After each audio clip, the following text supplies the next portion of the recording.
for Sabrina. I'm the one that started Watertown Safe Haven. This is Tiara. I really suck at this talking stuff, so I'm gonna do this quick and hand it over to Ned. We're just gonna briefly update you on the things we're working on, the progress we've made since our last meeting, and what we hope to get done by the next meeting. The biggest thing since launching this, it was the beginning of February that we started it. It was after my sister wrote a Dear Heroin letter that really hit home. She struggled with it for a couple of years, but it was hard for me to understand. And with this letter, it kind of put things in perspective. So I had an idea that I wanted to do something. I wanted to help Watertown. I wanted to be able to raise my kids here and not have to worry as much as we currently are.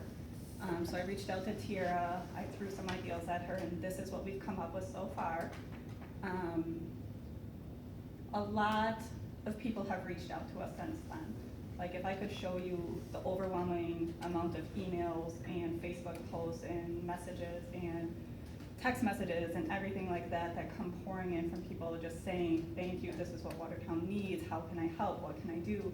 There's people that have gone to high school here that don't live here anymore that are reaching out and wanting to make donations or trying to show their support even from far away. So we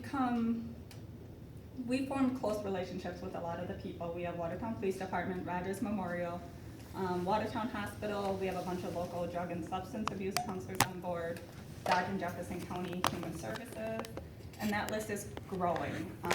There's a lot of local groups that are stepping up that we were completely unaware of before that are like, how can we be a part of this? How can we help? How can we work together to make this bigger and impact more people? So even though that you guys only see a little bit on our Facebook page, a little bit on our website, there is a lot of stuff going on behind the scenes right now. What we want to be able to do, create awareness. We want to be able to provide one resource guide for everybody who needs help. We came across this one from Washington County, but it's just a guide that has all the local resources plus informational tips and everything like that. We want this to be available for Dodge and Jefferson counties, in our police departments, in City Hall, wherever people can get it. One guide for everything that they need. The support and encouragement, that's a huge thing too that we want to be able to work on. We don't want anybody to feel alone. We don't want the families to feel alone or overwhelmed. Assisting in job searches for those in recovery.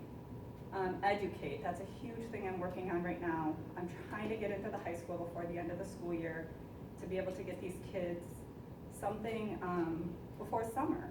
We have the Stairway to Heroin event coming up, but that's after school hours, and I feel like something would be more beneficial during school hours. And we are also working with the school board on assemblies each quarter for starting next year.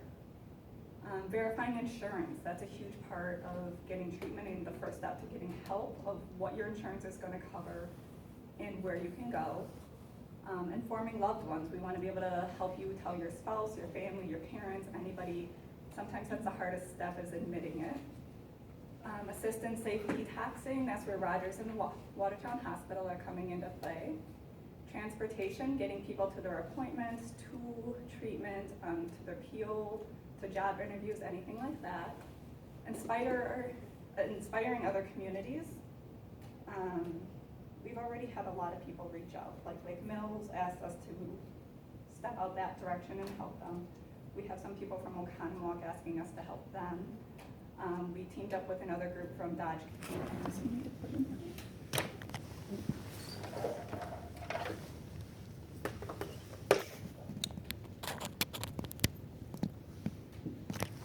Hello, everybody. Excuse the weirdness with this.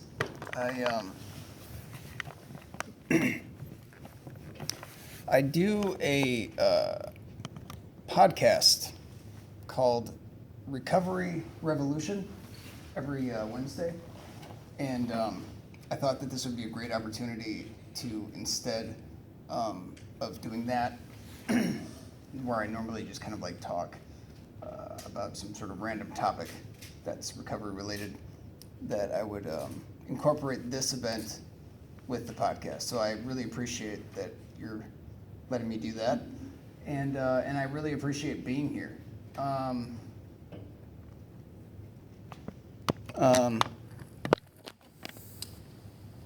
It's usually me that's called upon to inspire everybody, and what you just explained, what your goals are, what you're hoping to do for this community, is not only brilliant, but like really awe-inspiring. So I want to really for taking that initiative and trying to make all of this happen, and creating this atmosphere of recovery, because that's really what's needed. So I'm going to back up a little bit and introduce myself. My name is Pat Kempfer. I am a person in long-term recovery. That is an interesting identification for some people. In some circles, I would say that wow, this is this is becoming embarrassing. All right, what we're gonna do is be ingenuity. Okay. There we go. Ingenuity. Okay. In some instances, in some circles, I would say that my name is Pat and I'm an addict. Introduced to recovery, it was in a treatment basement, and it was a 12-step oriented fellowship, and that's how you do that there. You say your name and you identify as an addict, and that offers inclusion and solidarity, and it's also a way of being sort of anonymous. In the term anonymity, meaning like faceless, one among many, and thereby also being humble. But when somebody says, my name is so-and-so and I'm an addict, we all have an idea of what an addict is. We all have a relationship with one person or another, or have had relationships with people that were, addicted to various things in various ways. And usually a lot of destruction is associated with that, a lot of negativity. So when somebody says, my name is so-and-so and I'm an addict, that's the end of that conversation. It just stops there. It's like, okay, I know who and what you are. Let me make sure that my wallet is safe and that you don't have the keys to my house, because the last time somebody had the keys to my house that was an addict, things didn't go so well. So when I say my name is Pat and I'm a person in long-term recovery, I believe that opens the door to another conversation, to more questions. Somebody might say, recovery from what? And what do you mean by long-term? What does that mean? Are we counting the days behind you? Or it's not about how much time is behind me so much as it is about what is in front of me. I have my whole life now. And that's something that didn't exist conceptually or in a real way for me before June 7th, 2009. I didn't have a future. It wasn't like I had dug my feet in the sand and made a place for myself in the world and then lost it all because of drugs. I never really gave myself the benefit of the doubt. So I never organized or gave myself like a foundation to stand on. I never lost anything because I never gained anything to begin with. Everything that I have now is a result of my recovery. So I am from Madison, Wisconsin. I'm prone to saying that I'm the most Madison person you'll ever meet. And what I mean by that is that I have, in all my years growing up there, never lived in any one spot for more than 2 years. Sometimes I would look at, like, the backs of milk cartons and think, oh God, am I gonna see my face? Did they find me in a mall or what? But that's just gonna keep happening. My parents divorced when I was 2. My dad died just before I turned 5. And my mother's already well-established drinking problem did not get any better after that happened. We moved a lot because people who deal with substance use disorders often go for geographical escapes, thinking that, well, maybe if we start all over on this side of town, maybe things will work out a little bit better. Maybe a new school is the answer, a new job. Unfortunately, that's not necessarily true, but that's just sort of the way it was for me growing up. So I experienced a lot of different neighborhoods throughout Madison, and met a lot of people there. The thing about having a mom or any family member who is chemically dependent is that it creates not only an environment that is teaching people poor coping mechanisms. What comes with that is hereditary kind of fallout. The numbers are certainly in that addiction is a disease and that it affects millions of people in ways that can be measured scientifically. She's in recovery now. She's been sober for 16 years, which is phenomenal, but that's her story. And I'm very proud of her. And it's only because of recovery that she and I have a relationship today.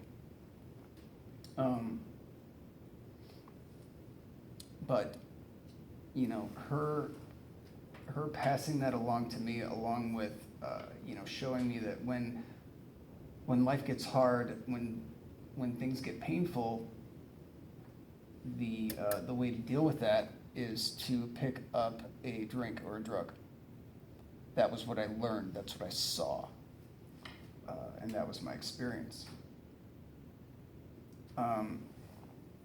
Because it was generally she and I growing up, there wasn't a lot of time to really teach me how to be, responsible, how to be humble, how to be all the things that, a growing young man needs to be.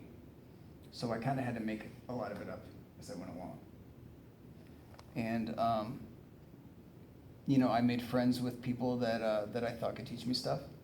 A lot of my friends growing up were a lot older than me. I had a lot of girlfriends because I, sought comfort from them in the ways that, again, my mom and other family members left vacancies for, and are widely available. It just sort of goes with that territory. I began to sort of carve out an identity as a 90s pothead, like I listened to the Grateful Dead and, had long hair and, I had a hoodie with a big pot leaf on the back of it, things like that. And it was fun, it